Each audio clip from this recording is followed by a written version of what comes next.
ಲಿಂಗದ ವರಗಳ ಕರುಣಿಸೆಯ ಭಾಗ್ಯದರನೆ ಮಾದೇವ. ಬಡವರ ಭಕ್ತಿ ಬಲ್ಲವರೇ, ಬಂಜಗ ಮಕ್ಕಳು ಕೊಟ್ಟವರೇ, ಬಂಜೆಗೆ ವರವ ಕೊಟ್ಟವರೇ, ಕಾರಯ್ಯ ಬಿಲ್ಲಯ್ಯನ ಪಡದ ಮೂಡಲ ಮಲಿಯ ಮಾದೇವ. ಎಲ್ಲಿದೆಯಪ್ಪ ಮಾದೇವ, ಎಲ್ಲರ ಮನವ ನೋಡೆಯ, ಎಲ್ಲರ ದುಡುವ ನೋಡೆಯ, ಮನವ ನೋಡೆ ದುಡುವ ಸೋಸೋ ಮೂಡಲ ಮಲಿಯ ಮಾದೇವ. ಬಟ್ಟ ಬಟ್ಟ ಮಗದವರು ಬೆಟ್ಟದಲ್ಲಿ ಮಾದೇವಾರು, ಬೆಟ್ಟದಲ್ಲಿ ಮಾದೇವಾರು, ನೆಟ್ಟರು ಎಡಕಾವಿಗಳ ಬೆಟ್ಟದ ಬೆಟ್ಟದ ಮೇಗೆಲ್ಲ ಮಂಗಳ ಮಹಿಮಾ ಲಿಂಗದ ರೂಪ ಶಿವನೇ ಶಂಕರ ಮಾದೇವ, ಅರನೇ ಶಂಕರ ಮಾದೇವ.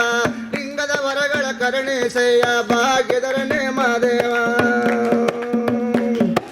ಅರನ ಕಂಡೆಯರ ಕಣ್ಣಲ್ಲಿ ಶಿವನ ಕಂಡ ಶಿವರಾತ್ರಿಯಲ್ಲಿ, ಶಿವನ ಕಂಡ ಶಿವರಾತ್ರಿಯಲ್ಲಿ, ಎನ್ನುಡಿಯ ಮಾದೇವರ ಕಂಡ ಗಂಧಾದ ಶಿವಕುಳದಲ್ಲಿ ಮಂಗಳ ಮಹಿಮಾ ಲಿಂಗದ ರೂಪ ಸಂಗಮೇಶ್ವರ ಮಾದೇವ, ಅರನೇ ಶಂಕರ ಮಾದೇವ. ಲಿಂಗದ ವರಗಳ ಕರುಣಿಸೆಯ ಭಾಗ್ಯದರನೇ ಮಾದೇವ, ಭಾಗ್ಯದರನೇ ಮಾದೇವ, ಭಾಗ್ಯದರನೇ ಮಾದೇವ. ಚಾಲನೆ ನೀಡಿದಂತಹ ನಮ್ಮ ಮಲ್ಲಣ್ಣವರಿಗೆ ವಂದನೆಗಳನ್ನ ಸೇರಿಸ್ತಾ ಈಗ ವೇದಿಕೆ ಮೇಲಿರುವಂತಹ ಅತಿಥಿ ಗಣ್ಯರನ್ನ ಸ್ವಾಗತ ಮಾಡುವಂತಹ ಜನಪದ ಲೋಕದ ಅಧ್ಯಕ್ಷರು ಮತ್ತು ನಾಡೋಜ ಎಚ್.ಎಲ್. ನಾಗೇಗೌಡ ಅವರ ನೆನಪಿನಲ್ಲಿ ಲೋಕಸಿರಿ ಪ್ರಶಸ್ತಿಯನ್ನ ಪ್ರಾರಂಭಿಸಿದಂತಹ ಮತ್ತು ಈ ಕಾರ್ಯಕ್ರಮದ ಅಧ್ಯಕ್ಷತೆ ವಹಿಸಿರುವಂತಹ ಮಾನ್ಯ ಜನಪದ ಪರಿಷತ್ನ ಅಧ್ಯಕ್ಷರು ಟಿ. ತಿಮ್ಮೇಗೌಡ ಸರ್ ಅವರಿಗೆ ಆತ್ಮೀಯವಾಗಿ ಸ್ವಾಗತವನ್ನು ಬಯಸ್ತಾ ಇದ್ದೀನಿ. ಹಾಗೆ ನಮ್ಮೊಂದಿಗೆ ಗೌರವ ಉಪಸ್ಥಿತಿಯಲ್ಲಿ ಡಾಕ್ಟರ್ ಇ.ಚಿ. ಬೋರ್ಲಿಂಗಯ್ಯ ಸರ್ ಅವರು ಆಡಳಿತ ಮಂಡಳಿ ಸದಸ್ಯರು ಹಾಗೂ ನಮ್ಮ ಶೈಕ್ಷಣಿಕ ನಿರ್ದೇಶಕರು ಕರ್ನಾಟಕ ಜನಪದ ಪರಿಷತ್ತು, ಅವರಿಗೂ ಸಹ ಆತ್ಮೀಯವಾಗಿ ಸ್ವಾಗತವನ್ನು ಕೊಡ್ತಾ ಇದ್ದೀನಿ. ಹಾಗೆ ಮತ್ತೋರ್ವ ಅತಿಥಿಗಳಾಗಿರುವಂತಹ ಡಾಕ್ಟರ್ ಬಾನಂದೂರ್ ಕೆಂಪಯ್ಯ ಸರ್ ಅವರು ಆಡಳಿತ ಮಂಡಳಿ ಸದಸ್ಯರು ಹಾಗೂ ನಮ್ಮ ಕರ್ನಾಟಕ ಜನಪದ ಪರಿಷತ್ತು, ಅವರಿಗೂ ಸಹ ತುಂಬ ಹೃದಯದಿಂದ ಸ್ವಾಗತವನ್ನು ಕೊಡ್ತಾ ಇದ್ದೀನಿ. ಹಾಗೆ ಮತ್ತೋರ್ವ ಮುಖ್ಯ ಅತಿಥಿಗಳಾಗಿ ಆಗಮಿಸಿರುವಂತಹ ಶ್ರೀ ಪದ್ಮನಾಭ್ ಆರ್ ಸರ್ ಅವರು ಕನ್ನಡ ಸಹಾಯಕ ಪ್ರಾಧ್ಯಾಪಕರು, ಸರ್ಕಾರಿ ಪ್ರಥಮ ದರ್ಜೆ ಕಾಲೇಜು, ಇವರಿಗೂ ಸಹ ಕಾರ್ಯಕ್ರಮಕ್ಕೆ ಆತ್ಮೀಯವಾಗಿ ಸ್ವಾಗತವನ್ನು ಕೊಡ್ತಾ ಇದ್ದೀನಿ. ಹಾಗೆ ಲೋಕಸಿರಿ 71ರ ಪ್ರಶಸ್ತಿಯನ್ನ ಸ್ವೀಕರಿಸಲು ಬಂದಿರುವಂತಹ ಜನಪದ ಸಾಧಕರು ಆಗಿರುವಂತಹ ಶ್ರೀ ಸೀನಪ್ಪರವರಿಗೆ ತುಂಬ ಹೃದಯದಿಂದ ಸ್ವಾಗತವನ್ನು ಕೊಡ್ತಾ ಇದ್ದೀವಿ. ಜೋರು ಚಪ್ಪಾಳೆಯನ್ನು ತಟ್ಟಬೇಕು. ಹಾಗೆ ಈ ಕಾರ್ಯಕ್ರಮಕ್ಕೆ ಆಗಮಿಸಿರುವಂತಹ ಸೀನಪ್ಪನವರ ಸಂಗಡಿಗರು, ಕಲಾವಿದರಿಗೂ ಹಾಗೂ ಶೋಭನೆ ಕಲಾವಿದರಿಗೂ ಹಾಗೂ ಪತ್ರಿಕಾ ಮಿತ್ರರಿಗೂ ಎಲ್ಲರಿಗೂ ಆತ್ಮೀಯವಾಗಿ ಸ್ವಾಗತವನ್ನು ಕೊಡ್ತಿದ್ದೀನಿ.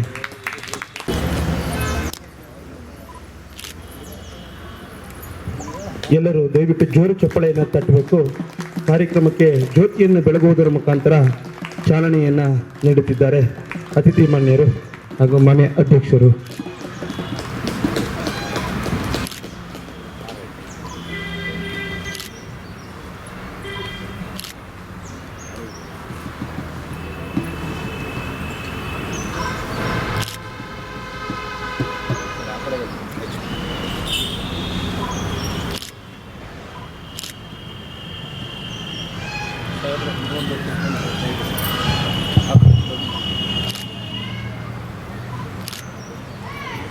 ಧನ್ಯವಾದಗಳು. ಅದೇ ರೀತಿ ನನ್ನ ಪರಮಾಪ್ತ ಮಿತ್ರರು, ನನಗೆ ಹಲವಾರು ವಿಷಯದಲ್ಲಿ ದಾರಿ ತೋರಿಸ್ತರು ಡಾಕ್ಟರ್ ಇ.ಚಿ. ಬೋರ್ಲಿಂಗಯ್ಯ ಸರ್. ನಿಮಗೆ ಇವರು ವಿ ಸಿ ಆಗಿದ್ದರು. ವಿ ಸಿ ಅಂದರೆ ವೈಸ್ ಚಾನ್ಸಲರ್, ಉಪಕುಲಪತಿಗಳು ಅಂತ ಕರೀತಾರೆ ಹಂಪೆ ಯೂನಿವರ್ಸಿಟಿಲಿ. ಅಂಥ ದೊಡ್ಡ ಪೋಸ್ಟಲ್ಲಿದ್ದು ಇವತ್ತು ಘನ ವಿದ್ವಾಂಸರು ಕೂಡ ಹೌದು. ಅವ್ರಿಗೂ ನಾನು ನಮಸ್ಕಾರಗಳನ್ನ ಅರ್ಪಿಸ್ತೇನೆ. ಆಮೇಲೆ ತಮ್ಮ ಹೆಸರು ಪದ್ಮನಾಭ ಅವರೇ, ನಿಮಗೂ ನಮಸ್ಕಾರ. ಸೀನಪ್ಪನವರೇ, ಎಷ್ಟು ವಯಸ್ಸು? 80 ಮೇಲೆ. ಈ ಕಲೆಯನ್ನು ಬಹಳ ಬೆಳೆಸ್ತರು. ಇದು ಅಪರೂಪದ ಕಲೆ. ಎಲ್ಲೋ ಕೆಲವು ಭಾಗದಲ್ಲಿ ಮಾತ್ರ ಇರೋದು. ಚಾಮರಾಜನಗರನ ನಿಮ್ಮದು? ಹಾಂ, ಮಂಡ್ಯ ಜಿಲ್ಲೆಯಲ್ಲಿ ಇರ್ತಕ್ಕಂಥ ಈ ಕಲೆ ತೀರಾ ಅಪರೂಪದ್ದು. ಇಂಥ ಅಪರೂಪದ ಕಲೆಯನ್ನು ಗುರುತಿಸಿ ಕಲಾವಿದರನ್ನು ಆಯ್ಕೆ ಮಾಡಿ ಅವರ ಏನಾರ ಮಾತುಗಳನ್ನು ನಮಗೆ ಕೇಳಿಸಿ ಒಂದು ಪ್ರಶಸ್ತಿಯನ್ನು ಅವ್ರಿಗೆ ಕೊಡುವಂಥ ಒಂದು ಸಂಪ್ರದಾಯವನ್ನು ನಮ್ಮ ಅಧ್ಯಕ್ಷರ ಒಂದು ಹೇಳಿಕೆ ಪ್ರಕಾರ ಮಾಡ್ತಾ ಇದ್ದೀವಿ. ಇದು ನಿಜಕ್ಕೂ ಅತೀವ ಸಂತೋಷದ ವಿಷಯ. ಅವರಿಗೆ ಸದಾ ಒಳ್ಳೆಯದಾಗಲಿ 80 ವರ್ಷದವರೆಗೆ ಅವರಿಗೆ ಅಂತ ಹೇಳ್ತಾ ಈ ಕಾರ್ಯಕ್ರಮದಲ್ಲಿ ನನಗೊಂದೆರಡು ಮಾತಾಡೋಕ್ಕೆ ಅವಕಾಶ ಕೊಟ್ಟರೆ ನಿಮ್ಮೆಲ್ಲರಿಗೂ ವಂದನೆಗಳು. ಕಾರ್ಯಕ್ರಮವನ್ನು ಕುರಿತು ಮಾತನಾಡಿದಂಥ ಡಾಕ್ಟರ್ ಮುಂದಿನ ಮಾತನ್ನು ಡಾಕ್ಟರ್ ಈಚು ಬೋರ್ಲಿಂಗೆ ಸರ್ ಅವರು, ನಮ್ಮ ಶೈಕ್ಷಣಿಕ ನಿರ್ದೇಶಕರು, ಜನಪದ ಮಹಾವಿದ್ಯಾಲಯ, ದಯವಿಟ್ಟು ಎರಡು ಈಚೆಯನ್ನು ಹೊಂದಿದೆ. ಕರ್ನಾಟಕ ಜಾನಪದ ಪರಿಷತ್ತಿನ ಸನ್ಮಾನ್ಯ ಅಧ್ಯಕ್ಷರಾದಂಥ ಶ್ರೀ ಟಿ ತಿಮ್ಮೇಗೌಡರವರೇ, ನನ್ನ ಆತ್ಮೀಯ ಮಿತ್ರರಾದಂಥ ಬಾನಂದೂರು ಕೆಂಪಯ್ಯನವರೇ, ಕಲಾವಿದರು ಆದಂಥ ಕರ್ನಾಟಕದ ಶ್ರೇಷ್ಠ ಕಲಾವಿದರಲ್ಲೊಬ್ಬರವರು, ಮತ್ತು ಪ್ರಾಧ್ಯಾಪಕರಾದಂಥ ಪದ್ಮನಾಭ ಅವರೇ, ಬಹಳ ಮುಖ್ಯವಾಗಿ ಈ ವೀರಮಕ್ಕಳ ಕುಣಿತದ ಹಿರಿಯ ಕಲಾವಿದರಾದಂಥ ಸೀನಪ್ಪನವರೇ, ನಾಗೇಗೌಡರ ಹೆಸರಿನಲ್ಲಿ ಪ್ರತಿ ತಿಂಗಳು ಈ ರೀತಿಯ ಹಿರಿಯ ಕಲಾವಿದರನ್ನು, ಕರ್ನಾಟಕದಾದ್ಯಂತ ಇರತಕ್ಕಂಥ ಹಿರಿಯ ಕಲಾವಿದರನ್ನು ಕರೆಸಿ ಅವರ ಜೊತೆಗೆ ಒಂದು ಸಂವಾದವನ್ನು ನಡೆಸಿ ಮತ್ತು ಅವರನ್ನು ಸನ್ಮಾನಿಸಿ ಕಳಿಸ್ತಕ್ಕಂಥ ಅತ್ಯಂತ ಅರ್ಥಪೂರ್ಣವಾದ ಕಾರ್ಯಕ್ರಮವನ್ನು ನಮ್ಮ ಅಧ್ಯಕ್ಷರಾದಂಥ ತಿಮ್ಮೇಗೌಡರು ಪ್ರತಿ ತಿಂಗಳು ಅದನ್ನು ಒಂದು ಆಚರಣೆಯ ರೀತಿಯಲ್ಲಿ ನಡೆಸ್ತಾ ಇದ್ದಾರೆ. ಜಾನಪದ ಲೋಕದಂಥ ಅಥವಾ ಜಾನಪದ ಪರಿಷತ್ತಿನಂಥ ಒಂದು ಸಂಸ್ಥೆ ಮಾಡಬೇಕಾದಂಥ ಬಹಳ ಅರ್ಥಪೂರ್ಣವಾದ ಕಾರ್ಯಕ್ರಮ ಅದು. ಯಾವ ಸ್ಥಳದಲ್ಲಿ ಹಿರಿಯ ಕಲಾವಿದರಿಗೆ ಈ ರೀತಿಯ ಗೌರವ ಸಮ್ಮಾನಗಳು ಸಿಗ್ತವೆ, ಆ ಸ್ಥಳ ನಿಜವಾಗೂ ಪವಿತ್ರವಾಗ್ತದೆ ಅಂತ ಹೇಳ್ತಾರೆ. ಆ ರೀತಿಯಲ್ಲಿ ಪ್ರತಿ ತಿಂಗಳು ಇಂಥ ಯುಕ್ತವಾದ ಕಾರ್ಯಕ್ರಮವನ್ನು ಮಾಡಿ ನಮ್ಮನ್ನು ನಾವು ಪವಿತ್ರಗೊಳಿಸುವ ಕೆಲಸವನ್ನು ಜಾನಪದ ಪರಿಷತ್ ಮಾಡ್ತಾ ಇದೆ. ಈ ವೀರಮಕ್ಕಳ ಕುಣಿತ ನಮ್ಮ ಕರ್ನಾಟಕದ ದಕ್ಷಿಣ ಭಾಗದಲ್ಲಿ ಮಾತ್ರ ಕಾಣ್ತಕ್ಕಂಥ ಒಂದು ವಿಶೇಷವಾದ ಕಲೆ ಇದು. ಮೈಸೂರು ಜಿಲ್ಲೆ, ಚಾಮರಾಜನಗರ ಜಿಲ್ಲೆ, ಮಂಡ್ಯ ಜಿಲ್ಲೆಯಲ್ಲಿ ಬಹಳ ಮುಖ್ಯವಾಗಿ ಸಿಗ್ತಕ್ಕಂಥ ಕಲೆ. ಏನು ಈ ವೀರಮಕ್ಕಳ ಕುಣಿತದ ಬಹಳ ಹಿಂದಿನ ಉದ್ದೇಶ ಮತ್ತು ಇದರ ಚರಿತ್ರೆ ಏನು ಅಂತಂದರೆ, ಹಳ್ಳಿಗಳನ್ನು ಕಾಪಾಡೋದಕ್ಕೆ, ಗ್ರಾಮೀಣ ಪ್ರದೇಶದ ಹೆಣ್ಣು ಮಕ್ಕಳನ್ನು, ಮಹಿಳೆಯರನ್ನು ಕಾಪಾಡೋದಕ್ಕೆ ಒಂದು ಯುವಕರ ಪಡೆ ಇರ್ತಿತ್ತು ಬಹಳ ಹಿಂದೆ. ಶತ್ರುಗಳಿಂದ ಏನಾದರೂ ಅಂಥ ಅಪಾಯಗಳು ಎದುರಾದ ಪಕ್ಷದಲ್ಲಿ ಹಳ್ಳಿಗಳಿಗೆ ಪಾಳ್ಯಗಾರರು ಮತ್ತೊಬ್ಬರು ಇನ್ನೊಬ್ಬರು ಎದುರಿನ ವೈರಿಗಳು ಬಂದು ಹಳ್ಳಿಗಳನ್ನು ನಾಶ ಮಾಡುವಂಥ ಸಂದರ್ಭದಲ್ಲಿ ಈ ವೀರ ಮಕ್ಕಳ ಅಂದರೆ ಯುವಕರ ಪಡೆಯನ್ನು ಕಟ್ಟಿಕೊಂಡು ಮಹಿಳೆಯರನ್ನು, ಹಳ್ಳಿಗಳನ್ನು ರಕ್ಷಣೆ ಮಾಡಿದಂಥ ಅನೇಕ ಪ್ರಸಂಗಗಳು ನಮ್ಮ ಚರಿತ್ರೆಯಲ್ಲಿ ಕಾಣಸಿಗ್ತವೆ. ಅಂಥ ಒಂದು ಪಡೆ ಮುಂದಿನ ದಿನಗಳಲ್ಲಿ ಒಂದು ಕಲೆಯಾಗಿ ಮಾರ್ಪಟ್ಟದ್ದು ಒಂದು ಬಹಳ ದೊಡ್ಡ ಸಂಗತಿ. ಇದೊಂದು ಚರಿತ್ರೆಯ ಸಾಂಸ್ಕೃತಿಕವಾದ ಅಂಶ ಇದು.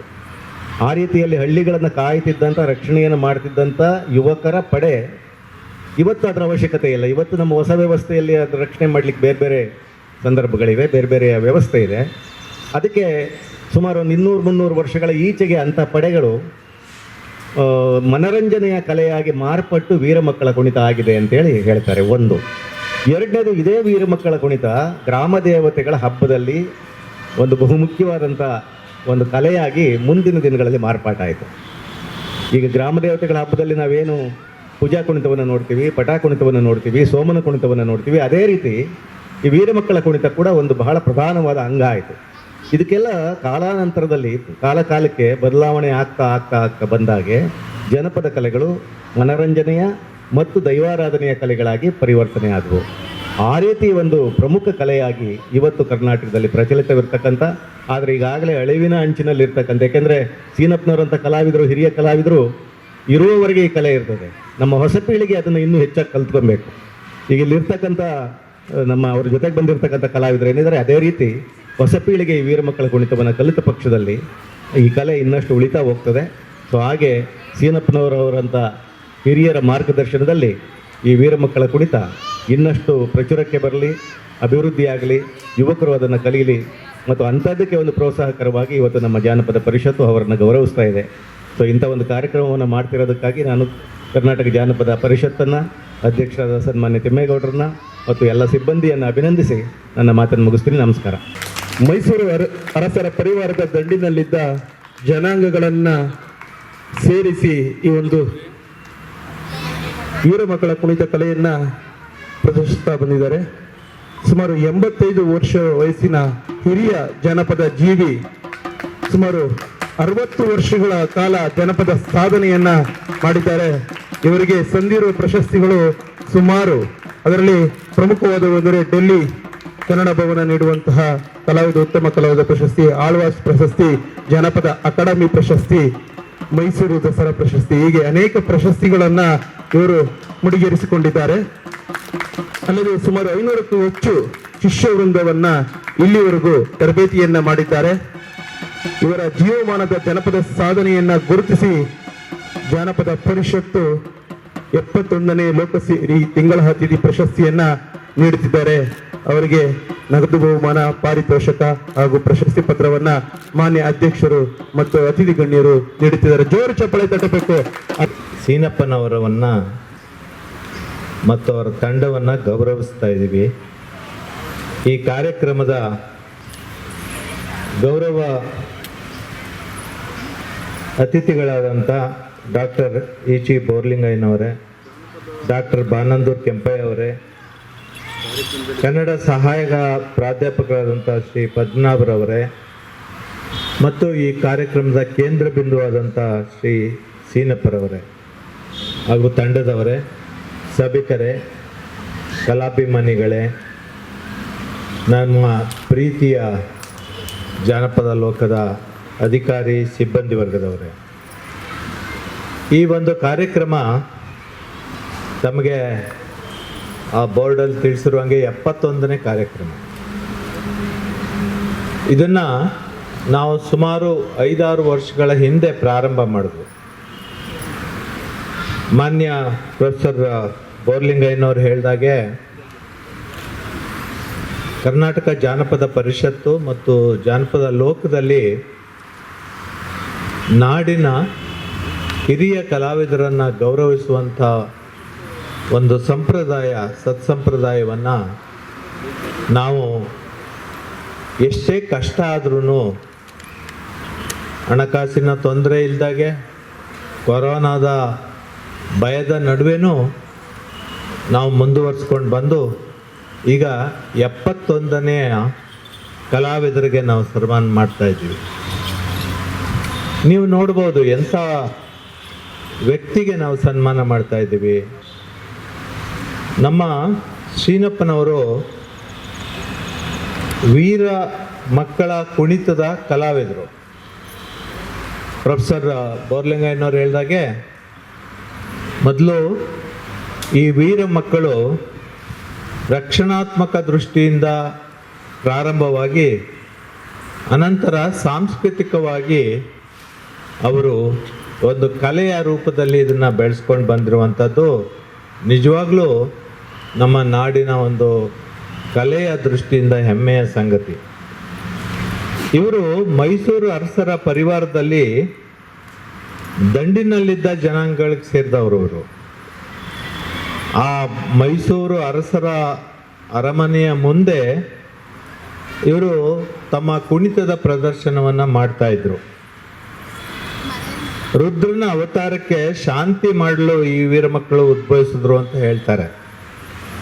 ವೀರಭದ್ರ ಮತ್ತು ವೀರಮಕ್ಕಳು ಒಂದೇ ತಾಯಿಯ ಮಕ್ಕಳಾಗಿ ಜನಿಸಿ ಭೃಂಗಾದೇವಿ ದೇವತೆ ಚಕ್ರಾದಿ ಬಳೆಯನ್ನು ನೀಡಿದಳು ಎಂಬುದು ಒಂದು ದಂತಕಥೆ. ಆಗಲೇ ನಮ್ಮ ಪ್ರೊಫೆಸರ್ ಬೋರ್ಲಿಂಗಯ್ಯನವ್ರು ಹೇಳಿದಾಗೆ ಊರಿನ ಮಾನ ರಕ್ಷಣೆಗಾಗಿ ಅಥವಾ ನಾಡಿನ ರಕ್ಷಣೆಗಾಗಿ ಈ ವೀರ ಪುರುಷರು ಹುಟ್ಕೊಂಡ್ರು.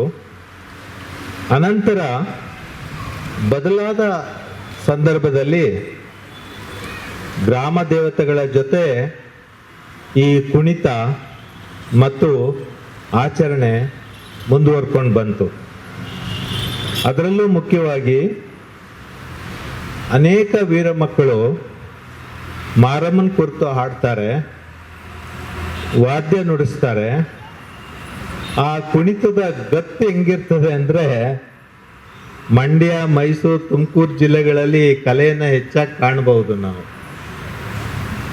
ಬಹುಶಃ ನೀವು ನಂಬ್ತೀರಿ, ನಾನೊಬ್ಬ IAS ಆಫೀಸರ್ ಆಗಿ ಜಿಲ್ಲಾಧಿಕಾರಿಯಾಗಿ ದೊಡ್ಡ ದೊಡ್ಡ ಹುದ್ದೆನಲ್ಲಿದ್ದೆ, ಕಮಿಷನರಾಗೆಲ್ಲ. ಆದ್ರೂ ನಾನು ಹಳ್ಳಿಯಿಂದ ಬಂದವನು. ಹಳ್ಳಿಯ ಕುಣಿತದ ಜೊತೆ ನಾನು ಭಾಗವಹಿಸ್ತಾ ಇದ್ದೆ, ಕುಣಿತಾ ಇದ್ದೆ ನಾನು ಮಾರಮ್ಮನ ಇದರಲ್ಲಿ. ಅದು ನೆನೆಸ್ಕೊಂಡ್ರೆ ಈಗಲೂ ಹಬ್ಬ ಹರಿದಿನದಲ್ಲಿ ಈ ದೇವ್ರ ಗುಡಿ ಮುಂದೆ ಕುಣಿತಾರೆ. ಸುತ್ತಾಕೊಂಡು ಅದರಲ್ಲಿ ನಾನು ಭಾಗವಹಿಸ್ತಿದ್ದೆ, ಅದು ನೆನಪಿದೆ ನನಗೆ. ಹೀಗೆ ಇವರು ನಮ್ಮ ಸೀನಪ್ಪನವರು ಹಬ್ಬ ಹರಿದಿನಗಳಲ್ಲಿ ಈ ರೀತಿ ಮನೋರಂಜನೆಗಾಗಿ ಮತ್ತು ಧಾರ್ಮಿಕ ಆಚರಣೆಗಾಗಿ ಮತ್ತು ಗ್ರಾಮ ಸಂರಕ್ಷಣೆಗಾಗಿ ಅವರ ಕಲೆಯನ್ನು ಉಳಿಸಿ ಬೆಳೆಸ್ಕೊಳ್ಳುವಂಥ ಕೆಲಸವನ್ನು ಮಾಡಿದ್ದಾರೆ. ನಮ್ಮ ಜಾನಪದ ಕಲಾವಿದರ ವೈಶಿಷ್ಟ್ಯನೇ ಹೇಗೆ, ಅವರು ಜಾನಪದ ಕಲೆ ಎಲ್ಲ ಕಲೆಗಳಿಗೂ ತಾಯಿ ಬೇರಿದ್ದಂಗೆ. ನಮ್ಮ ಒಂದು ಮರಕ್ಕೆ ಒಂದು ತಾಯಿ ಬೇರು ಇರ್ತದಲ್ಲ, ಆ ತಾಯಿ ಬೇರು ಎಷ್ಟು ಆಳಕ್ಕೆ ಹೋಗಿರ್ತದೆ, ಅದು ಈ ಒಂದು ಭೂಮಿಯ ಕೆಳಗಲಿಂದ ನೀರನ್ನ ಆ ಒಂದು ವೃಕ್ಷಕ್ಕೆ ಒದಗಿಸ್ತದೆ ಅದು ತಾಯಿ ಬೇರು. ಆ ರೀತಿ ಜನಪದ ಕಲೆಗಳು ನಮ್ಮ ಎಲ್ಲ ಕಲೆಗಳಿಗೂ ಮೂಲ. ಅದು ಆ ಮೂಲ ಕಲೆಯಿಂದ ಬೆಳೆದು ಬಂದ ಅನೇಕ ಕಲಾವಿದರು ಪರಂಪರಾನುಗತವಾಗಿ ಕಲೆಯನ್ನು ಉಳಿಸಿ ಬೆಳೆಸ್ಕೊಂಡು ಬಂದಿದ್ದಾರೆ. ಈಗ ಈ ರೀತಿ ನನಗೆ ಸನ್ಮಾನ ಮಾಡ್ತಾರೆ ಅಂತಾಗಲಿ ಅಥವಾ ಸರ್ಕಾರ ಪ್ರಶಸ್ತಿ ಕೊಡ್ತದೆ ಅಂತಾಗಲಿ ಅವ್ರು ಕಲ್ತವ್ರಲ್ಲ ಕಲೆನ. ನೋಡಿ ಅವ್ರಿಗೆ ಎಷ್ಟು ವರ್ಷ ಆಗಿದೆ ಈಗ? 82 ವರ್ಷ. 82 ವರ್ಷ ನಡೀತಾ ಇದೆ. ಈಗ 20-30 ವರ್ಷದಿಂದ ಯಾವ ಪ್ರಶಸ್ತಿನೂ ಇರಲಿಲ್ಲ ಕಲಾವಿದರಿಗೆ. ಅದಕ್ಕೆ ಮುಂಚೆ 50 ವರ್ಷದಿಂದ ಅವರು ಕಲೆನ ಕಲ್ತಿದ್ದಾರೆ ಅಂದರೆ ಅನೇಕ ಜನ ಪರಂಪರೆಗೆ ಅನುಗುಣವಾಗಿ ಆಮೇಲೆ ತಲೆಮಾರಿನಿಂದ ತಲೆಮಾರಿಗೆ ಈ ಜಾನಪದ ಕಲೆಗಳನ್ನು ಕಲ್ತ್ಕೊಂಡು ಪ್ರದರ್ಶನ ಮಾಡ್ಕೊಂಡು ಬಂದಿದ್ದಾರೆ. ನಮ್ಮ ಪೂಜ್ಯ ನಾಗೇಗೌಡರು ಕರ್ನಾಟಕ ಜಾನಪದ ಪರಿಷತ್ತನ್ನು ಸ್ಥಾಪನೆ ಮಾಡಿದ್ರು 1979ರಲ್ಲಿ. ಜಾನಪದ ಲೋಕವನ್ನು 1993-94ರಲ್ಲಿ ಲೋಕಾರ್ಪಣೆ ಮಾಡಿದ್ರು. ಇವತ್ತು ಜಾನಪದ ಲೋಕ ಇಡೀ ರಾಜ್ಯದಲ್ಲೇ ಒಂದು ಮುಖ್ಯವಾದ ಸಾಂಸ್ಕೃತಿಕ ಕೇಂದ್ರ. ಅದರಲ್ಲೂ ಜನಪದ ಕಲೆ, ಸಾಹಿತ್ಯ ಮತ್ತು ಸಂಸ್ಕೃತಿಗೆ ಈ ಒಂದು ಲೋಕ ಹೇಗಿದೆ ನೋಡಿ. ಇದೆಲ್ಲ ನಮ್ಮ ನಾಗೇಗೌಡರು ತಯಾರು ಮಾಡಿದ್ದು. ನಾಡೋಜ HL ನಾಗೇಗೌಡರು ಜನಪದ ಕಲೆಯನ್ನು ಉಳಿಸಿ ಬೆಳೆಸಬೇಕು ಅಂತ ಹೇಳಿ ಜಾನಪದ ಲೋಕವನ್ನು ಕಟ್ಟಿ ನೋಡಿ ಎಂಥ ವಾತಾವರಣ. ಇಲ್ಲಿಗೆ ಬಂದವರು ಒಂಥರ ಸುಂದರವಾದ ಲೋಕವನ್ನು ನೋಡಿ ಸಂತೋಷಪಟ್ಟು ಹೋಗ್ತಾರೆ. ಕಾರಣ ಇಷ್ಟೇ, ಅವರ ಆಶಯ ಏನಿತ್ತು ನಮ್ಮ ನಾಗೇಗೌಡರು ಅಂದರೆ ಈ ಜಾನಪದ ಲೋಕ ಜನಪದ ಕಲಾವಿದರ ಕಾಶಿ ಅಂತ.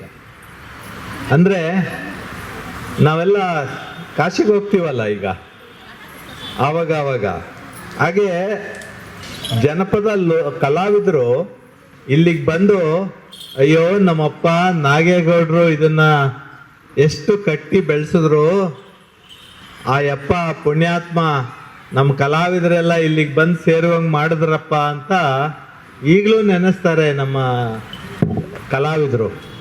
ಅದರಲ್ಲೂ ವಯಸ್ಸಾದಂಥ ಕಲಾವಿದರು ಸೋಬಾನೆ ಆಡೋರಾಗಲಿ, ಬೇರೆ ಬೇರೆ ಗೀತೆಗಳನ್ನ ಆಡೋದಾಗಲಿ, ಮಂಟೇಸ್ವಾಮಿ ಪದಗಳನ್ನ ಹೇಳುವಂಥವ್ರಾಗಲಿ, ಇವರೆಲ್ಲರೂ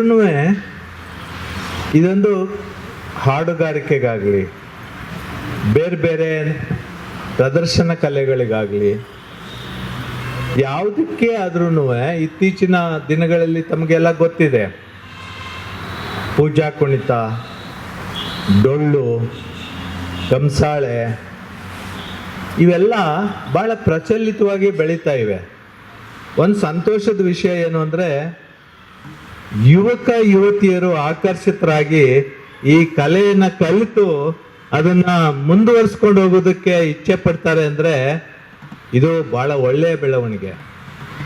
ಮುಂದಿನ ತಲೆಮಾರಿಗೆ ಈ ಕಲೆಯನ್ನು ಕೊಂಡೊಯ್ಬೇಕಾದ್ರೆ ನಮ್ಮ ಯುವಕರಿಗೆ ಈ ಕಲೆ ಕರಗತ ಆಗಬೇಕು. ಅವರು ಅದನ್ನು ಮುಂದಿನ ತಲೆಮಾರಿಗೆ ಕೊಂಡೊಯ್ಬೇಕಾಗತ್ತೆ. ಹೀಗಾಗಿ ನಮ್ಮಲ್ಲಿ ಜನಪದ ಕಲೆಗೆ ಬಹಳ ಪ್ರೋತ್ಸಾಹ ಮತ್ತು ಆಶಾದಾಯಕವಾದ ಬೆಳವಣಿಗೆ ಕಂಡು ಬರ್ತಾ ಇದೆ. ನೀವು ನೋಡಿದ್ರಲ್ಲ, ಈಗ ಯಕ್ಷಗಾನ ಆಗಲಿ, ಬೇರೆ ಬೇರೆ ಡೊಳ್ಳು, ಇತರೆ ಪೂಜಾ ಕುಣಿತ, ಇಂಥ ಜನಪದ ಕಲೆಗಳು ಅನೇಕ ಮೆರವಣಿಗೆಗಳಲ್ಲಿ, ಅದು ರಾಜಕೀಯ ಮೆರವಣಿಗೆ ಆದರೂ ಸರಿ ಅಥವಾ ರಾಷ್ಟ್ರೀಯ ಹಬ್ಬದ ಮೆರವಣಿಗೆ ಆಗ್ಬೋದ್ರೂ ಸರಿ, ಸ್ವಾತಂತ್ರ್ಯೋತ್ಸವ, ಗಣರಾಜ್ಯೋತ್ಸವ, ದಸರಾ ಮೆರವಣಿಗೆ, ಇಂಥ ಯಾವುದ್ರಲ್ಲಾದ್ರೂ ಮುಂಚೂಣಿನಲ್ಲಿ ಜನಪದ ಕಲಾವಿದರು ಇರ್ತಾರೆ. ರಾಷ್ಟ್ರ ಮಟ್ಟದಲ್ಲಿ ನಮ್ಮ ದೆಹಲಿಯಲ್ಲಿ, ರಾಷ್ಟ್ರದ ರಾಜಧಾನಿಯಲ್ಲಿ ಗಣರಾಜ್ಯೋತ್ಸವ ಮಾಡಿದಾಗ ನಮ್ಮ ರಾಜ್ಯದ ಒಂದು ಟ್ಯಾಬ್ಲೋ ಏನಿದೆ ಅದರಲ್ಲಿ ಯಕ್ಷಗಾನ ಕಲಾವಿದರು ಆ ಟ್ಯಾಬ್ಲೋ ಪಕ್ಕದಲ್ಲಿ ಸುತ್ತಕೊಂಡು ಅಲ್ಲಿ ದೊಡ್ಡ ರಾಜಪಥದಲ್ಲಿ ಹೆಜ್ಜೆ ಹಾಕ್ತಿದ್ರು. ಅಂದರೆ ಜನಪದ ಕಲಾವಿದರಿಗೆ ರಾಷ್ಟ್ರದ ಮಾನ್ಯತೆ ಸಿಕ್ಕಿದೆ ಅಂತ ಅಂದರೆ ನಾವೆಲ್ಲ ಹೆಮ್ಮೆ ಪಡಬೇಕಾಗುತ್ತೆ. ಕಲಾವಿದರು ನಿಜವಾಗಿಯೂ ನಾವು ಈ ಒಂದು ನಾಡಿನಲ್ಲಿ ಹುಟ್ಟಿ ಜನಪದ ಕಲೆಯನ್ನು ಉಳಿಸಿ ಬೆಳೆಸುವಂಥ ಕೆಲಸವನ್ನು ನಮ್ಮ ನಾಗೇಗೌಡರು ಏನು ಮಾಡಿದ್ರು, ಅವರು ನನ್ನಾಗೇನೆ ಒಬ್ಬರು IAS ಆಫೀಸರ್ ಆಗಿದ್ದರು, ಜಿಲ್ಲಾಧಿಕಾರಿ ಆಗಿದ್ದರು. ನಾನು ಜಿಲ್ಲಾಧಿಕಾರಿ ಆಗಿದ್ದೆ 2 ಜಿಲ್ಲೆನಲ್ಲಿ. ನಾಗೇಗೌಡರ ಆಶೀರ್ವಾದದಿಂದ ನಾನು ಬೆಳೆದು ಬಂದು ಇವತ್ತಿನ ದಿವಸ ಈ ಜನಪದ ಲೋಕದಲ್ಲಿ ಕಲಾವಿದರ ಮುಂದೆ ಕುಳಿತು ಒಬ್ಬ ಸಾಮಾನ್ಯ ಮನುಷ್ಯನಾಗಿ ನಾನು ಈ ಕಲೆಯನ್ನು ನೋಡ್ತಾ ಇದ್ದೀನಿ ಅಂದರೆ, ಅನೇಕ ಲಕ್ಷಾಂತರ ಕೋಟ್ಯಾಂತರ ವಿದ್ಯಾವಂತರು ರಾಷ್ಟ್ರಾದ್ಯಂತ ಈಗ ಜನಪದ ಕಲಾವಿದರು ಮನೆ ಮನೆಗಿದ್ದಾರೆ, ಅಂದರೆ ಹಳ್ಳಿಗಿದ್ದಾರೆ, ವಯಸ್ಸಾದವರಿದ್ದಾರೆ. ನಾವೆಲ್ಲ ಹಳ್ಳಿನಲ್ಲಿ ಮದುವೆ ನೋಡ್ತಿದ್ದಾಗ ಆ ಧಾರೆ ಉಳಿ ಸಂದರ್ಭದಲ್ಲಿ ಸೋಬಾನೆ ಪದ ಆಡ್ತಿದ್ರು ನಮ್ಮ ಹಿರಿಯ ಜಾನಪದ ಕಲಾವಿದರು. ಇಂತಹ ಒಂದು ಸಂಪ್ರದಾಯವನ್ನು ನಾವು ಉಳಿಸಿ ಬೆಳೆಸ್ಕೊಂಡು ಬಂದಿರುವಂಥ ಈ ನಾಡಿನಲ್ಲಿ ನಮ್ಮ ನಾಡೋಜ HL ನಾಗೇಗೌಡರು, ಅನಂತರ ನಮ್ಮ G ನಾರಾಯಣರವರು, ನಾಗೇಗೌಡರು ಇದನ್ನು ಕಟ್ಟಿ ಬೆಳೆಸಿದ್ರು. ನಾಡೋಜ G ನಾರಾಯಣರವರು ಒಂದು ಆರ್ಥಿಕ ಭದ್ರತೆಯನ್ನು ಒದಗಿಸ್ಕೊಟ್ರು. ಇದಕ್ಕೆ ಇವತ್ತು ನಮ್ಮ ಎಲ್ಲ ನಾಗೇಗೌಡರ ವಂಶದವರು ಜೊತೆಗೆ ನಮ್ಮ ಆಡಳಿತಾಧಿಕಾರಿ ಮತ್ತು ಸಿಬ್ಬಂದಿಯವರೆಲ್ಲ ಅವಿರತವಾಗಿ ಶ್ರಮಿಸಿ ಈ ಜಾನಪದ ಕಲೆಯನ್ನು ಮತ್ತು ಜಾನಪದ ಲೋಕವನ್ನು ಉಳಿಸಿ ಬೆಳೆಸುವಂಥ ಕೆಲಸವನ್ನು ಮಾಡ್ತಾ ಇದ್ದಾರೆ. ನನಗೇನೋ ಒಂದು ಸಂತೋಷ ಅಂದರೆ, ನಮ್ಮ ಸೀನಪ್ಪನವ್ರನ್ನ ನೋಡಬೇಕು ಅನಿಸಿತು, ಗೌರವಿಸ್ಬೇಕು ಅನಿಸಿತು. ಹಾಗಾಗಿ ನಮ್ಮ ಆಡಳಿತಾಧಿಕಾರಿಯವರು ಕಟ್ಟಿದ್ದಂಥ ಒಂದು ಪಟ್ಟಿನಲ್ಲಿ ಸೀನಪ್ಪನವ್ರನ್ನ ಆಯ್ಕೆ ಮಾಡಿದೆ. ನಾನು ಆಯ್ಕೆ ಮಾಡಿ ಇವತ್ತು ಗೌರವಿಸ್ತಾ ಇದ್ದೀವಿ. ಇವರಿಗೆ ಇನ್ನೂ ದೇವರು ಆಯಸ್ಸು, ಆರೋಗ್ಯ ಮತ್ತು ಯಶಸ್ಸನ್ನು ಕೊಡಲಿ. ಉತ್ತಮ ಕಲಾವಿದರಾಗಿ ಬೆಳೆದಿದ್ದಾರೆ ಅವರು. ದೇವರು ಅವರ ಆಶೀರ್ವಾದ ಮಾಡಲಿ ಅಂತ ಹೇಳಿ ಈ ಒಂದು ಜಾನಪದ ಲೋಕ ಮತ್ತು ಕರ್ನಾಟಕ ಜಾನಪದ ಪರಿಷತ್ತಿನ ಪರವಾಗಿ ನಾನು ನಿಮ್ಮೆಲ್ಲರ ಪರವಾಗಿ ಅವ್ರಿಗೆ ಅಭಿನಂದನೆಯನ್ನು ಹೇಳ್ತಾ ಇದ್ದೀನಿ. ನಮ್ಮ ಸೀನಪ್ಪನವ್ರಿಗೆ ನೋಡಿ, ಅವ್ರು ನೋಡಿದ್ರೆ ಕಲಾವಿದ್ರಂಗೆ ಕಾಣ್ತಾರಲ್ವಾ, ಕುಣಿಯಕ್ಕೆ ರೆಡಿಯಾಗವ್ರಂತೆ. ನೋಡೋಣ ನಾವು ನೀವೆಲ್ಲ ಅವ್ರು ಕುಣಿಯೋದನ್ನ. ಬನ್ನಿ, ಭಾಳ ಸಂತೋಷ. ಅವರ ತಂಡದವ್ರಿಗೂ ಅಭಿನಂದನೆಗಳು, ನೀವೆಲ್ಲರೂ ಅಭಿನಂದನಾರ್ಹರು. ಸರ್ಕಾರಿ ಪ್ರಥಮ ದರ್ಜೆ ಕಾಲೇಜಿನ ಉಪನ್ಯಾಸಕರಾದಂಥ ಸಹಾಯಕ ಪ್ರಾಧ್ಯಾಪಕರಾದಂಥ ಪದ್ಮನಾಭ ಅವ್ರನ್ನ ಕೇಳ್ಕೊಂಡಾಗ ಬಂದರು. ಆದರೆ ಅವ್ರ ವಿದ್ಯಾರ್ಥಿಗಳು ಬರೋಕ್ಕಾಗಲಿಲ್ಲ ಸರ್. 30ರಿಂದ 40 ಜನ ವಿದ್ಯಾರ್ಥಿಗಳು ಕರ್ಕೊಂಡು ಬರಬೇಕಾಗಿತ್ತು. ಸರ್ಕಾರದ ಮತ್ತು ನ್ಯಾಯಾಲಯದ ತೀರ್ಪು ಕಾಲೇಜ್ ಮೆಟ್ಲು ಹತ್ತಿರೋದ್ರಿಂದ ವಿದ್ಯಾರ್ಥಿಗಳು ಬರೋಕ್ಕಾಗಲಿಲ್ಲ. ಈ ಬಾರಿಯ ಲೋಕಸಿರಿ ನಮ್ಮ ವಿದ್ಯಾರ್ಥಿಗಳು ತಲುಪಲಿಲ್ಲ. ಅದೊಂದು ಬೇಸರ ಇದೆ. ಇರಲಿ, ಆದರೂ 71ರ ಲೋಕಸಿರಿಯಲ್ಲಿ ವೀರ ಮಕ್ಕಳ ಕುಣಿತದ ಕಲಾವಿದರಿದ್ದಾರೆ. ಮಾರಿಯ ಗುಡಿ ಮುಂದೆ ಕೋಲು ಕುಟ್ಟುವ ನಾರು, ಮಾರಮ್ಮ ಈಗ ಮರುಲಿಂಗು, ಮಾರಮ್ಮ ಮಗ ಮರುಲಿಂಗು ಹುಟ್ಟಿದ ಕೋಲು ಮಾರಿಗುಡಿಯಲ್ಲಿ ಧಣಿರೆಂದು ಅನ್ನುವಂತಹ ಜಾನಪದ ನುಡಿಯನ್ನ ಹೇಳ್ತಾ ಲೋಕಶ್ರೀ 71ರ ಅತಿಥಿ ಸೀನಪ್ಪ ಅವರ ಜೊತೆಯಲ್ಲಿ ನಾವು ನೇರವಾಗಿ ಚರ್ಚೆಗೆ ಹೋಗೋಣ. ಈಗಾಗಲೇ ನಮ್ಮ ಆಹ್ವಾನ ಪತ್ರಿಕೆಯಲ್ಲಿ ಮುದ್ರಿಸಿದಂತೆ ವೀರ ಮಕ್ಕಳು ಯಾರು ಅಂತ ಹೇಳಿ ಸೀನಪ್ಪನವರು ನಮ್ಮ ಜೊತೆಯಲ್ಲಿ ಪರಿಚಯ ಮಾಡಿಕೊಡ್ಬೇಕು ದೀರ್ಘವಾಗಿ. ವೀರ ಮಕ್ಕಳು ಯಾರು ನೀವು ಅಂತ. ವೀರ ಮಕ್ಕಳು ದೇವರ ಮಕ್ಕಳು ಸ್ವಾಮಿ, ದೇವರ ಮಕ್ಕಳು. ದೇವರು ಮಾರಮ್ಮ ಮತ್ತು ಮನೆ ದೇವರು ಚೌಡಮ್ಮ, ಬೋರಪ್ಪ ದೇವಸ್ಥಾನ ಉತ್ಪತ್ತಿ ಮಾಡಿದಂಥ ಟೈಮ್ನಲ್ಲಿ ವೀರ ಮಕ್ಕಳು ಹೋಗಿ ಅವರ ಗಾನ ಶಬ್ದದಿಂದ ಅವರು ಉದ್ಭವದಿಂದ ವೀರ ಮಕ್ಕಳ ಮುಂದೆ ಪ್ರಸಾರ ಮಾಡುತ್ತಾ ಬೀದಿ ಬೀದಿ ಎಲ್ಲ ಮೆರವಣಿಗೆ ಮಾಡಿ ಅವರು ದೇವಸ್ಥಾನಕ್ಕೆ ಹೋಗ್ತಾರೆ.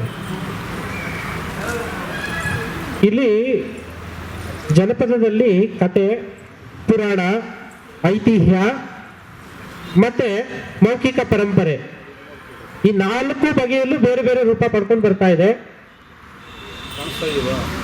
ಸೀನಪ್ಪರು ಹೇಳ್ತಾರೆ ಊರ ದೇವರ ಮಕ್ಕಳು, ಮಕ್ಕಳು, ವೀರ ಮಕ್ಕಳು, ದೇವರ ಮಕ್ಕಳು, ದೇವರ ಮಕ್ಕಳು, ಊರಿನ ದೇವರ ಮಕ್ಕಳು ಅಂತ ಹೇಳಿ. ಹಾಗೆ ಐತಿಹ್ಯ ಪುರಾಣಗಳಲ್ಲಿ ಇತಿಹಾಸದಲ್ಲಿ ಬೇರೆ ಬೇರೆ ರೂಪದ ಮಾಹಿತಿಗಳು ಇವೆ. ಇಲ್ಲಿ ವೀರ ಮಕ್ಕಳ ಜೊತೆಲಿ ಯಾವಾಗೂ ಚಕ್ರಾದಿ ಬಳೆ ಇರುತ್ತೆ. ಏನು ಈ ಚಕ್ರಾದಿ ಬಳೆಯ ಮಹತ್ವ ಏನು ಮತ್ತೆ ಆ ಚಕ್ರಾದಿ ಬಳೆಯ ವಿಚಾರವೇನು ಅಂತ ಹೇಳಬೇಕು.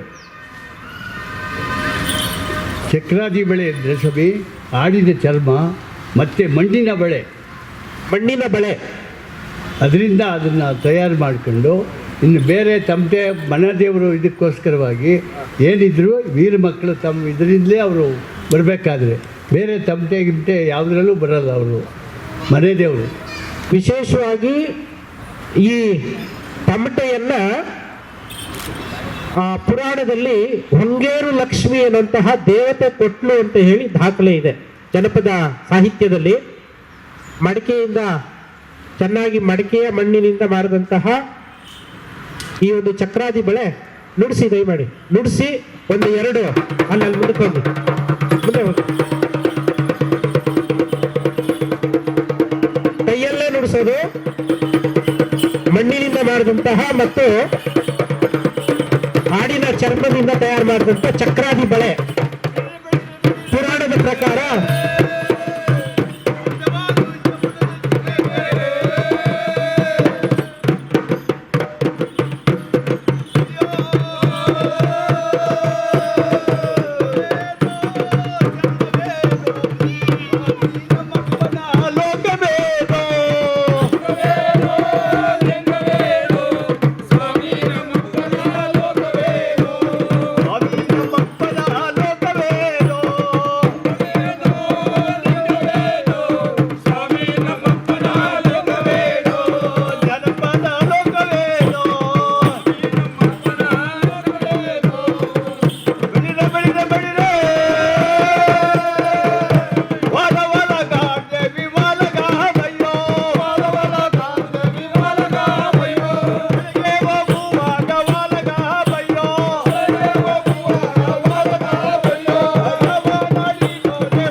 ಈಗ ಹಾಡಿದ್ರಲ್ಲ, ಆ ಹಾಡಿನ ಮಾಹಿತಿಯನ್ನ ನಮ್ಗೆ ಅರ್ಥ ಆಗ್ಬೇಕಲ್ವಾ? ಹೇಳಿ ಏನು ವಿಚಾರ ಅಂತ ಹೇಳಿ. ಮೈಕಲ್ಲಿ ಹೇಳಿ. ದೇವರನ್ನು ನಾವು ಮಹಿಮೆ ಮಾಡುವಾಗ ಇದನ್ನ ದೇವರು ವಾದ್ಯ ಕಟ್ಟಿ ನಾವು ಇದನ್ನ ವಾದ್ಯ ಮಾಡಿ ನಾವು ದೇವರ ಅಮ್ಮನ್ನ ಕರೆಯುವಾಗ ಸ್ವಾಮಿ ನಾವು ಈ ಹಾಡನ್ನ ನಾವು ಪ್ರಚಾರ ಮಾಡ್ಕೊಂಡು ಅಮ್ಮ ಇವು ಹೇಳ್ದೆ ಹೋದ್ರೆ ಅವರು ಮುಂದಕ್ಕೆ ಬರಲ್ಲ. ಅವಾಗ ನಾವು ಹೇಳ್ಬೇಕು. ಅದು ಹಂಗೂ ಬರಲಿಲ್ಲ ಅಂದ್ರೆ ಬೇರೆ ಹಾಡು ಹೇಳ್ಬೇಕು. ಹೇಳಿ ಹೇಳಿ. ಶುರು ಮಾಡಿ. ಆಗ ಬಂದೆ ತಾಯಿ ಈಗ ಬಂದೆ, ಯಾವಾಗಾಗಿ ಗೋದೆ ಈಗ ಬಂದೆ, ಅಂತ್ಯಾಮಲಿಗೆ ಹೆರಳೆ ಈಗ ಬಂದೆ, ಆಗ ಬಂದೆ ತಾಯಿ ಈಗ ಬಂದೆ,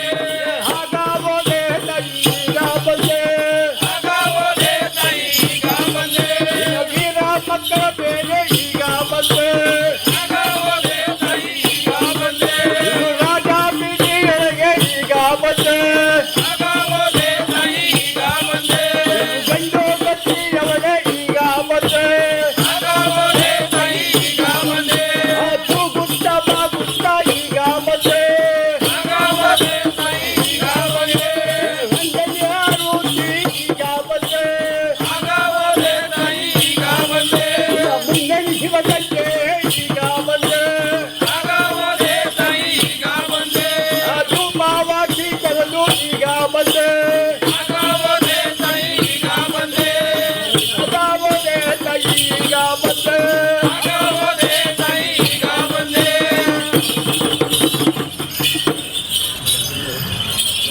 ವೀರ ಮಕ್ಕಳು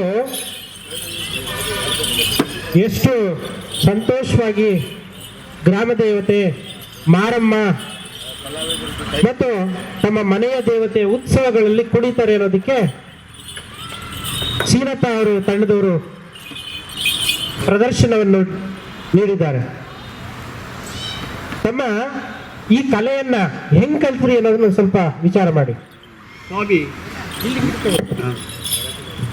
ನಮ್ಮ ತಂದೆ ತಾತಂದಿರ ಕಾಲದಿಂದಲೂ ಹಿಂಗೆ ಊರೊಳಗೆ ದೇವಸ್ಥಾನಗಳು ಇರ್ತದಲ್ಲ, ಅಲ್ಲಿ ನಮ್ಮ ತಂದೆ ತಾತಂದಿರ ಕಾಲದಲ್ಲಿ ಅವರು ಅದು ನಮ್ಮ ಸ್ವಾಮಿಯವರು ಹೇಳಿದ್ರಲ್ಲ ಆ ರೀತಿ ಆ ದೇವ್ರಿಗೆ ಕರೆಯುವಾಗ ಹೋಗಿ ಬಳೆ ಬಡ್ಕೊಂಡು ಈ ಮಣ್ಣಿನ ಬಳೆ ಇದು ಮಾಡ್ಕೊಂಡು ಬಡ್ಕೊಂಡು ಅಮ್ಮನ್ನ ಕರ್ಕೊಂಡು ಅಮ್ಮನಿಗೆ ಶಬ್ದ ಕೊಟ್ಟು ಅವಾಗ ಅಮ್ಮ ಉದಯವಾಗ್ತಾಳೆ. ಇಲ್ಲ ಅಂದರೆ ಅಮ್ಮ ಎದ್ದು ಮೇಲ್ಗಡೆ ಬರಲ್ಲ. ಇಲ್ಲಿ ಇವರ ವೀರ ಮಕ್ಕಳ ಕುಣಿತದಲ್ಲಿ ಕತೆ ಇರುತ್ತೆ, ಹಾಡಿರುತ್ತೆ, ಜೊತೆಗೆ ಕುಣಿತ ಇರುತ್ತೆ. ಹೌದಾ? ಹೌದು ಸರ್. ಹಾಡು ಇದೆ, ಕತೆ ಇದೆ, ಕುಣಿತ ಇದೆ. ನೀವು ಈ ಕಲೆಯನ್ನ ಯಾರಿಂದ ಕಲ್ತ್ರಿ ಎಂದೆ? ನಮ್ಮ ಗುರುಗಳಿಂದ ನಾವು ಹೆಸರು ಅವ್ರ ಹೆಸರು ಕರಿಯಪ್ಪನವರು ಅಂತೇಳಿ ಕೊತ್ತತ್ತಿಯಿಂದ ನಾವು ಅವರಿಂದ ಪ್ರದರ್ಶನ ಪ್ರಾಕ್ಟೀಸ್. ಮೈಸೂರು ಮಹಾರಾಜರ ಕಾಲದಲ್ಲಿ ಈ ಒಂದು ಕಲೆ, ಈ ತರದ ಕಲಾವಿದರು, ಈ ತರದ ಒಂದು ವೀರ ಮಕ್ಕಳು ರಾಜರ ಅಂಗರಕ್ಷಕರಾಗಿ ರಾಜರನ್ನ ನೋಡ್ಕೊಳ್ಳಕ್ಕೆ ಇದ್ರು ಅಂತ ಒಂದು ಕಡೆ ಮಾಹಿತಿ ಇದೆ. ಹೌದಾ? ಹೌದು ಸರ್. ಈಗ ಕಾಯಿಯ ಪವಾಡ ಮಾಡಿ ತೋರಿಸ್ತಾರೆ.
ಕೊಟ್ಟೇನು ಕಣಿ ಹೇಳೆ ಕೊರಮೆ ಮುತ್ತು ಕೊಟ್ಟೇನು ಕಣಿ ಹೇಳೆ ಕೊರಮೆ ಆ ರಕ್ತ ಕೊಟ್ಟೇನು ಕಣಿ ಹೇಳೆ ಕೊರಮೆ ರಕ್ತ ಕೊಟ್ಟೇನು ಕಣಿ ಹೇಳೆ ಕೊರಮೆ ಆ ಕಾಸು ಕೊಟ್ಟೇನು ಕಣಿ ಹೇಳೆ ಕೊರಮೆ ಆ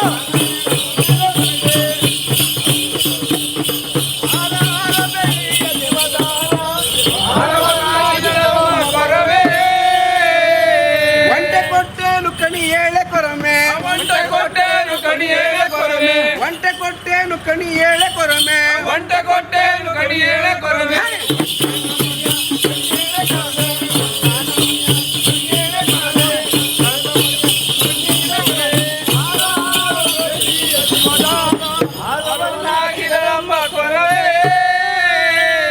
ದುಡ್ಡು ಕೊಟ್ಟೇನು ಕಣಿ ಹೇಳೆ ಕೊರಮೆ ದುಡ್ಡು ಕೊಟ್ಟೇನು ಕಣಿ ಹೇಳೆ ಕೊರಮೆ ದುಡ್ಡು ಕೊಟ್ಟೇನು ಕಣಿ ಹೇಳೆ ಕೊರಮೆ ದುಡ್ಡು ಕೊಟ್ಟೇನು ಕಣಿ ಹೇಳೆ ಕೊರಮೆ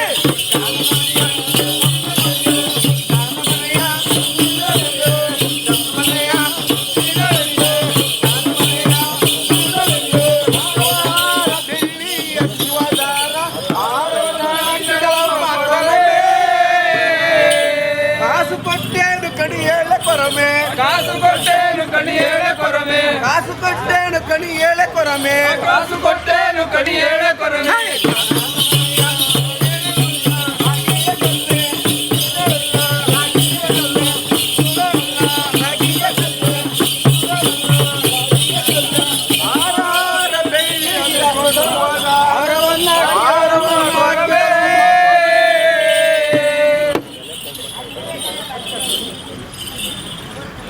ಸರಸ್ವತಿ ಸರಸ್ವತಿ ತಾಯಿ ಮದುವಾಗಲೆಂದು ಸರಸ್ವತಿ ಸರಸ್ವತಿ ತಾಯಿ ಮದುವಾಗಲೆಂದು ಸುರರೆಲ್ಲ ಸೇರಿ ಶಾಸ್ತ್ರವಂ ಭಜಿಸಲು ಸುರರೆಲ್ಲ ಸೇರಿ ಶಾಸ್ತ್ರವಂ ಭಜಿಸಲು ವರಮುನಿಗಳನ್ನು ಕೊಟ್ಟುವ ಮೂರ್ತವಾಗಲಮ್ಮ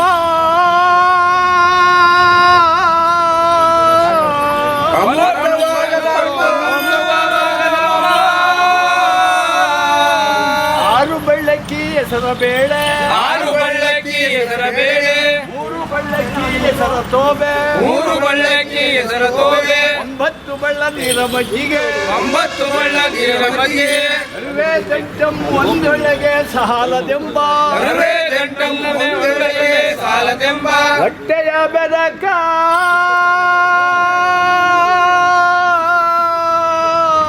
ಹೊಟ್ಟೆಯ ಬೆನಕ ಮತಿ ಕೊಡೋ ಮಹಾಪಾರ್ವತಿ ಮತಿ ಕೊಡೋ ಮಹಾಪಾರ್ವತಿ ಶ್ರುತಿ ಕೊಡೋ ಶಾರದಾಂಬೆ ಶ್ರುತಿ ಕೊಡೋ ಶಾರದಾಂಬೆ ವಿದ್ಯಾ ಬುದ್ಧಿಯನ್ನು ಕಲಿಸುವ ವಿಘ್ನೇಶ್ವರನು ಸ್ವಾಮಿ ವಿದ್ಯಾ ಬುದ್ಧಿಯನ್ನು ಕಲಿಸುವ ವಿಘ್ನೇಶ್ವರ ಸ್ವಾಮಿ ಓದುವ ಮಠದೊಳಗಿರಬಾಲೆ ಓದುವ ಮಠದೊಳಗೆ ಬಾರೆ. ಚಂದಾದಿ ಚಂದಾದಿ ದೊಲೆದವಳ ಅಂದಾದಿ ಚಂದಾದಿ ದೊರೆದವಳ ಇಂಥ ಬೇಕಾದ ಮಾತಿಗೆ ಬೆರೆದವಳ ಇಂಥ ಬೇಕಾದ ಮಾತಿಗೆ ಬೆರೆದವಳ ನಂಬಿದ ಭಕ್ತರಿಗೆ ಇಂಥ ನಂಬಿದ ಭಕ್ತರಿಗೆ ಈ ನಂದಾದಿ ಚಂದಾದಿ ದೊಲೆದವಳ ಈ ಅಂದಾದಿ ಚಂದಾದಿ ಒಲಿದವಳ ದೇವರ ನೆನೆದವೇನೋ ಜನಪದ ಲೋಕವ ಮನದಲ್ಲಿ ನೆನೆಯೀಗ ದೇವರ ನೆನೆದವೇನೋ ಲೋಕವ ಮನದಲ್ಲಿ ನೆನೆದವೇನೋ ಚೆನ್ನಾಗೆ ಗೌಡರ ಮನದಲ್ಲಿ ನೆನೆಯರೀಗ ಎಚ್ಚೆಲ್ಲಾಗೆ ಗೌಡ ಮನದಲ್ಲಿ ನೆನೆದವೇನೋ ಮಲ್ಲಿಗೆ ಹೂವಿನ ಸಾರವೋ ಎಚ್ಚಲ್ದಾಗೆ ಗೌಡರಿಗೆ ಮರುಗದ ಗಮ ಗಮವೋ ಮಲ್ಲಿಗೆ ಹೂವಿನ ಸಾರವೋ ಎಚ್ಚೆಲ್ಲಾಗೆ ಗೌಡರಿಗೆ ಮರುಗದ ಗಮ ಗಮವೋ ಇಂಥ ಮರುಗುವಾದ ಯೋಗ ತಾಯಿಯೋ ಮನ ಮನದಲ್ಲಿ ನೆನೆದವೇನೋ ಇಂಥ ಹುಡುಕುದಾರ ಭೋಗ ಆಗಿ ಬೋರೆ ನಿನ್ನ ಜಾಲಲ್ಲಿ ನೆನೆದವೇನೋ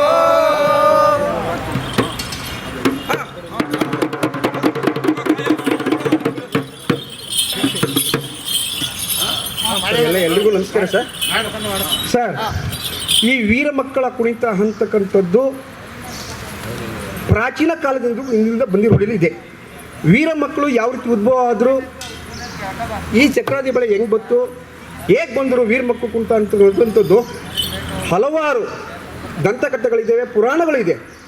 ಈ ಪುರಾಣಗಳಿಗೆ ಒಂದಾದ ಇದರೊಳಗಡೆ ಮುಖ್ಯವಾಗಿ ಒಂದು ಮೂಲದಿಂದ ಈಶ್ವರದಿಂದ ದೇವಾನ ದೇವತೆಗಳ ಮುಖಾಂತರ ಈಶ್ವರದಿಂದ ಚಕ್ರದ ಬೆಳೆ ಕೊಟ್ಟರು ಅಂತ ಒಂದು ಪ್ರತೀತಿ ಇದೆ. ಹಾಗೂ ಮತ್ತೆ ಮುಖ್ಯವಾಗಿ ವೀರ ಮಕ್ಕಳು ದೇವರ ಮಕ್ಕಳು ಅಂದರೆ ಗ್ರಾಮೀಣ ಪ್ರದೇಶದಲ್ಲಿ ಹಲವಾರು ಶತಕೋಟಿ ದೇವರುಗಳಿದ್ದಾರೆ. ಆ ಒಂದು ಶತಕೋಟಿ ದೇವರುಗಳಲ್ಲಿ ಹಳ್ಳಿಗಳಲ್ಲಿ ಮನುಷ್ಯರಿಗೆ ದೇವರು ಬರ್ತದೆ. ಆ ಮನುಷ್ಯರು ದೇವರು ಬಡಿಸ್ಬೇಕಾದ್ರೆ ತಣ್ಣೂರು ಕೆರೆ ಅಂತಿದೆ ಪಾಂಡವಪುರ ತಾಲೂಕಲ್ಲಿ. ಈ ಆ ದೇವ್ರನ್ನ ಗುಡ್ಡಪ್ಪರು ಅಂತ ಕರೀತಾರೆ. ನಾವು ವೀರ ಮಕ್ಕಳು ಆ ತಣ್ಣೂರು ಕೆರೆ ಒಳಗಡೆ ಅವರ ನಿಲ್ಲಿಸಿ ನಾವು ಓಲೈಸ್ತೀವಿ. ಆ ಓಲೈಸಿದಾಗ ಈ ಚಕ್ರಾದಿಗಳನ್ನ ಬಳಕೆ ಮಾಡ್ತೀವಿ. ಆಗ ಬೇರೆ ಬೇರೆ ನಮ್ಮದೇ ಆದ ಒಂದು ಹಾಡಿನಲ್ಲಿ ಅವ್ರನ್ನ ಓಲೈಸಿ ದೇವ್ರನ್ನ ಬರೆಸ್ತೀವಿ. ಅದು ಮುಖ್ಯವಾದ ವೀರ ಮಕ್ಕಳು ಕುರಿತ ಮೂಲ ಸಂಕೇತ. ಇದು ಇಂದಿಗೂ ಕೂಡ ನಡ್ಕೊಂಡು ಹೋಗ್ತಾ ಇದೆ.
ತೆಂಗಿನ ಕಾಯಿಯನ್ನ ತಲೆಗೆ ಹೊಡೆಯೋದ್ರ ಮೂಲಕ ಪವಾಡವನ್ನು ಮಾಡಿದ್ರಲ್ಲ, ಹಾಗೆ ಈ ಕಲೆಯನ್ನ ಎಷ್ಟು ಜನ ಮಕ್ಕಳಿಗೆ ವರ್ಗಾವಣೆ ಮಾಡ್ತಾ ಇದ್ದೀರಿ ತಾವು ಕಲಿತ ಕಲೆಯನ್ನ ಅಂತ ಹೇಳ್ಬೇಕು ದಯಮಾಡಿ. ಅದು ಮುಖ್ಯ.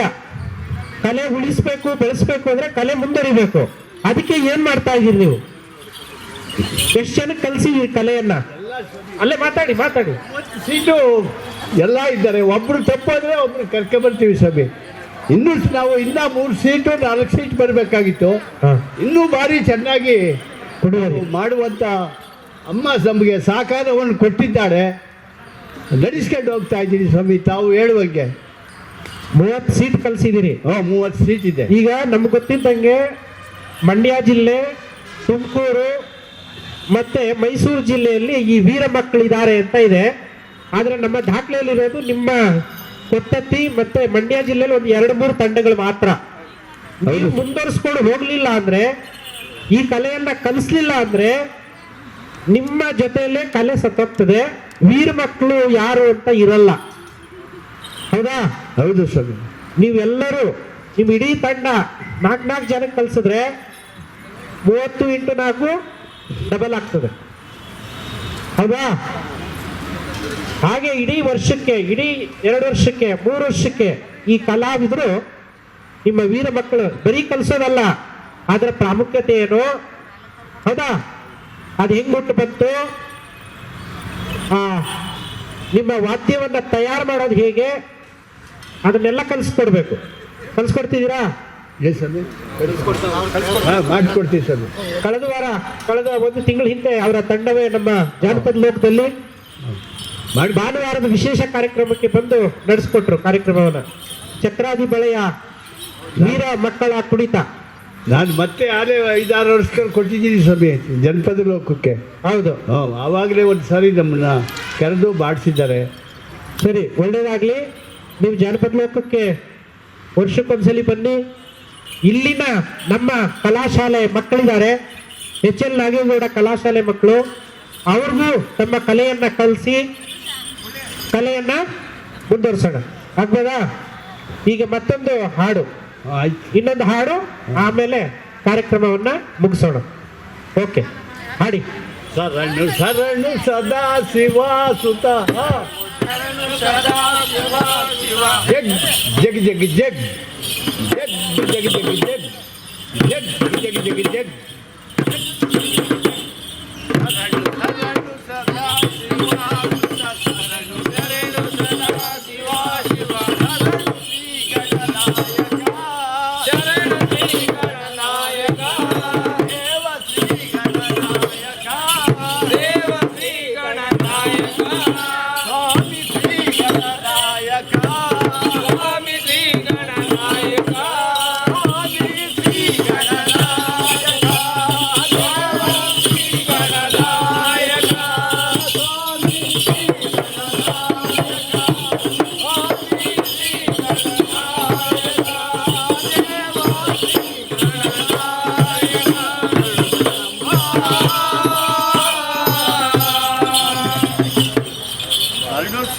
ಗುರುದೇವರಿಗೆ ಬಂಗಾರಿ ಮನೆ ದೇವರಿಗೆ